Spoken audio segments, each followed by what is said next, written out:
this guy. I've never seen anyone carry anything so heavy. That guy's a champ. Hey guys, welcome to Guatemala. I'm looking in a little village here. This is the only outlet I can find. There's one outside and that's my bag. If you watch my videos, I've done 8 cities in 1 month. So that's yeah, the guys here are really crazy, and it's like they're not seen a foreigner before. So as soon as you arrived in Guatemala, all the guys are kind of like, hey, I was coming up to them, do you want to change this money, change this money? It's kind of like when you see you in India with all the guys pestering you. But it's friendly actually. I thought I was a bit scared at first, but I realised it's all friendliness. I thought they were going to do something trying to rob me, but no, they were cool. But yeah, I've done, in the past month, I can hear from my voice, I'm exhausted. I just want about a month of just relaxing and watching Netflix, because I'm just been in one place. I've just been 8 cities in 1 month. We did San Miguel de Allende.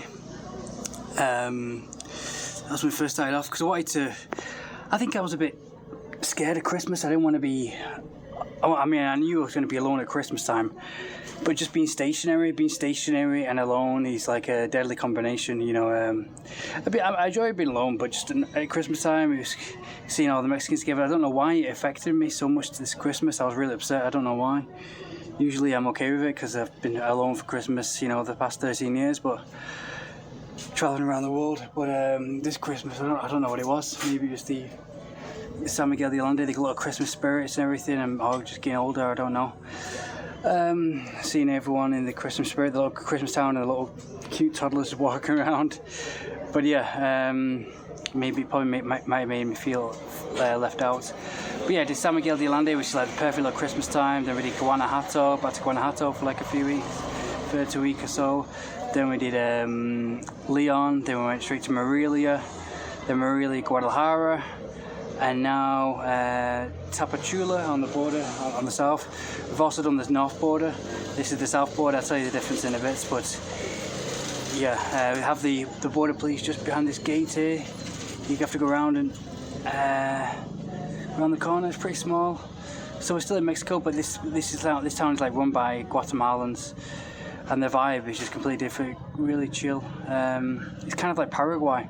But anyways, I mentioned 5 times, we did 8 cities in the past month. More cities I've ever done, I think, in my entire life in a month. San Miguel de Allende, Guanajuato, Leon, then Morelia, then Guadalajara, that's 5. And now we're in Tapachula's. And now we're going to, so that's 6, Guatemala City. Then we're doing Asuncion, so that's 8 and 9. Yeah, 9 cities in the space of 1 month. I'm absolutely exhausted. When I arrive in Asuncion, it'll be in 9 cities. And then if we're going straight to Rio de Janeiro, maybe, then it'll be like 11 cities, because we're going through Ciudad del Este. But yeah, this reminds me of Asuncion, and I got to Guatemala's reminded me of Paraguay a bit, because everywhere you can smell the dust everywhere. You know, it's much poorer, I think, than it is in Mexico, so you can smell the dust everywhere. I don't know what it is about. I don't know what it is about poor countries where you can smell the dust everywhere. You can feel the dust, you know, on the streets everywhere. But also, the biggest difference is you can smell the fresh air. The fresh air, like you can smell everything. I don't know what it is. Like you can smell all the scents. Like in Paraguay, when you go to Paraguay, maybe it's in polluted cities like the rest of Mexico. If you go north in Mexico, like it's all cities, Mexico City, you know, Querétaro, Guanajuato, Morelia, Guadalajara, all these big cities. And I think that all the pollution from the cities stops the smell and stops the fresh air. I don't know what it is, because now we're really south. Real south, and there's not any like huge cities around, and for the first time in 1 year in Mexico, I can smell like the fresh air. I can smell the grass and like we passed a few barbecues. I can smell, you know, when you grow up and you have the smell of summer barbecue. They had barbecues and they had food all along the streets in every single city I've been to in Mexico, but I couldn't smell it. But here, I was in the car, and the fresh air, the grass, the sun, I mean the hot air, you can smell everything. It's really refreshing. It smells like a summer afternoon. And that's the same as Asuncion. When you go to Asuncion, they tell you can smell all the fertile grass, everything's really fertile there. It's known as being one of the most fertile lands, and you can smell everything. But yeah, so let's, so the border's just there, so we're going to go across the border now. It's going to got my energy back. But yeah, and another thing is, I overstayed my visit, but they charge you very little. I was surprised how little the cost was. I was like, they said, okay, you're going to have to pay some money because you overstayed. I'm like, oh damn it, I'm not going to be able to cross. I was like, oh, I can afford that, it's easy. Yeah, Guatemala, and I'll tell you all about my adventures about Mexico the past month, because it's too much to say, it's too much to get down. That's why my videos have been really hectic recently. You can tell them all over the place, but I'm trying to get everything, I'm trying to do everything, I'm trying to squeeze everything in the last month here, and I was stressed out about doing it. That's why, if you notice in my videos, I didn't get any sleep and I was exhausted. Trying to see all the women, all the girls at Guadalajara and everything. I was exhausted by it. But yeah, that's it guys. That's it guys, and then we're going to get to the border. Yeah, Guatemala girl is staring at me now. I noticed a lot more kind of black here, more coloured. Guys, welcome to Guatemala. Hey dude. It's absolutely roasting here. We have the Mexico is just over there behind those trees, and the border is just over right up ahead. And the one thing I noticed about, hey guys, yes, we're back in USA. We're back at Denny's, my favourite place to eat in all the world. So, oh no, we're not. We're in Mexico. No, we're not in Mexico. We're in Guatemala, because they have a. Guatemala is good as well, because Guatemala is also has all these American food chains as well, which I didn't know about. I thought Guatemala would be really poor, but which it did. I thought it was really poor. You know, at the border, near the border, it did seem like really poor, like India. Like everyone was really desperate, people were grabbing me and touching me and stuff, trying to get money off me, always hassling me for money, like literally shouting at me down the street. But here in Guatemala City, it's different. It's pretty cool. Yeah, it's like being back in Mexico, which is cool because my heart's aching for Mexico. As soon as I left, once you've been in a place for a long time, it's kind of like you miss it. I've come to love Mexico. I think Mexico is probably the best country in the world. Hey guys, welcome to Guatemala. I'm only here for a few hours. I've just been passing through because I've just been in a rush to get to a flight, because I have a flight from Guatemala to Asuncion. Because I couldn't get a flight outside of Mexico because I overstayed my visit, so I thought I'd cross south for the border and just pay extra, you know, when I did, which is really cheap. I overstayed for 4 months and I thought it'd be much more expensive, but it was cheaper than I thought. But yeah, I'm not really blown up. I can't really give an opinion about this country. I'm only just passing through. I've not slept in 5 days. I'm exhausted. I've been trying to squeeze. I knew I was leaving Mexico, and I was trying to squeeze everything in the past few days. Look at this little plane. It's really cool. These run down little planes. It's like something from Uncharted or Indiana Jones. They got Denny's, Panda Express, Papa John's. But yeah, I wasn't expecting. Oh yeah, I'm gonna pack up. Yeah, I'll pack up. Yes. Yeah, so it's kind of Americanized, like Mexico. Mexico's always fighting against the Americanization of it all. They hate it. We don't like Americans there, love them. But they have the Papa John's, Panda Express. So I think the more you go south, like when we reach Asuncion, there'll be nothing, no American fast food thing. But I've been eating all the fast food, all the American fast food the past year. I've tried everything Tim Hortons for the first time. Since I'm British, I thought it'd be good to try it out. And it's delicious, but it isn't. I don't know. It doesn't have the same taste as the one in USA. Maybe they got rid of the corn syrup or something, which is good because the corn syrup is poison. But yeah, and as I was saying, when I entered the border by land, to try and, I thought I'll be able to cross the border without any trouble, but they still asked me for money, but not a lot of money, which is only, that's what I like about Mexico. You can overstay for like months and months and they only charge you a little amounts.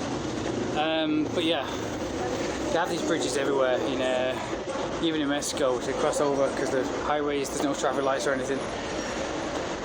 But yeah, when I crossed the border, it was like, I've never been to India, Delhi, I've only seen on TV of how stinky and populated it looks, and it reminded me of that, because as soon as I entered, everyone was like, oh, money. People literally were like coming after me, you know, pulling on my shirts and everything.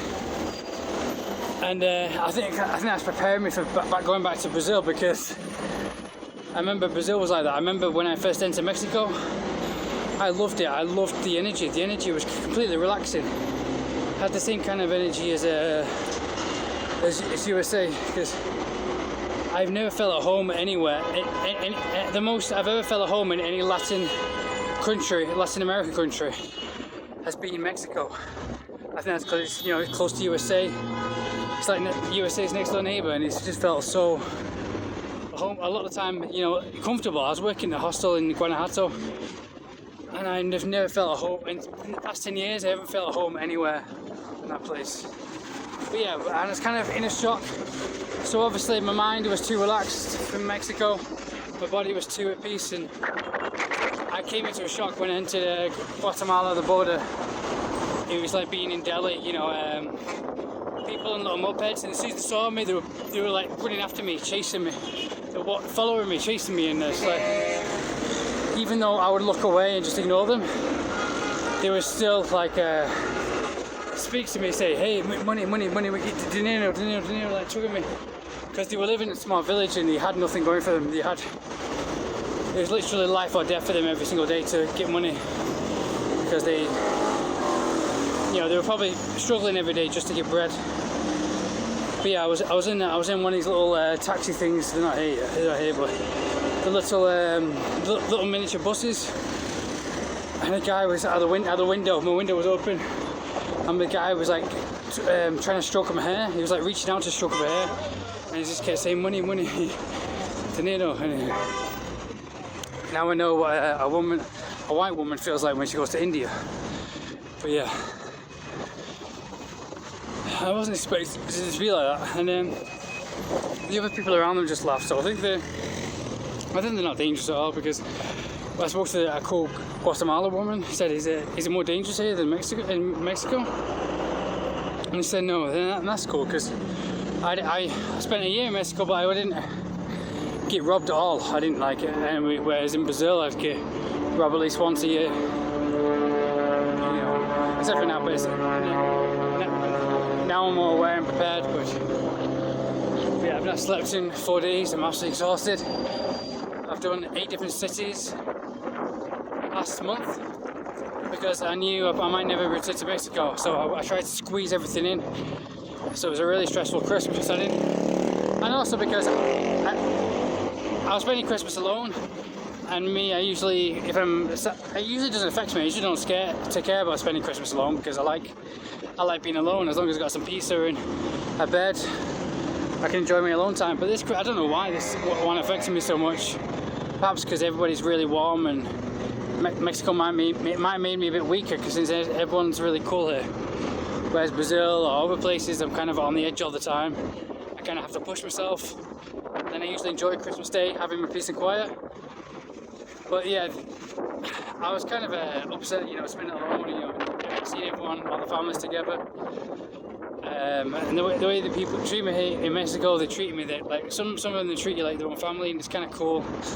It kind of made me a bit softer, you know. So it's kind of exciting that I spent a Christmas Day alone, and it's the first time in like 13 years, because I've spent Christmas alone for the past 13 years traveling the world, and it's never affected me. So the way I countered that is okay, I'll go to a new city. I'll keep on the go. I'll go without sleep, because I spent, I think, Christmas day morning I was homeless, and I hadn't slept for like 2 days because I wanted to really enjoy my Christmas. And I was like kind of fighting, because if I get too comfortable, I knew I would get too upset, you know, the fact that I was alone, you know. So I kind of combated that by saying, okay, I'll do this city, I'll do that city, and then I'll go here next, I'll do that next. Kind of keeping myself on the go so I don't have to think about it. Kind of like that quote from The Sopranos when said a shark is always on the go, because once a shark stops, it thinks it has to think, and it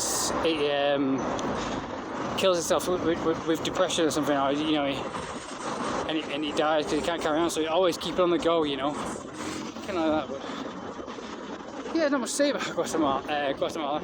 Kind of reminds me a bit of Asunción, the way you can smell everything, you can smell the fresh air, especially at the border, not here in the city, but at the border towns where there's no cities around.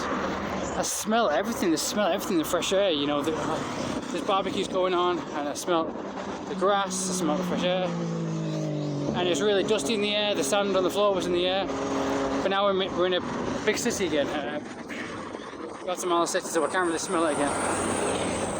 But yeah, heading past the airport's just here, and the zoo as well. Not much big buildings covering the sky at all, just the city centre's that way.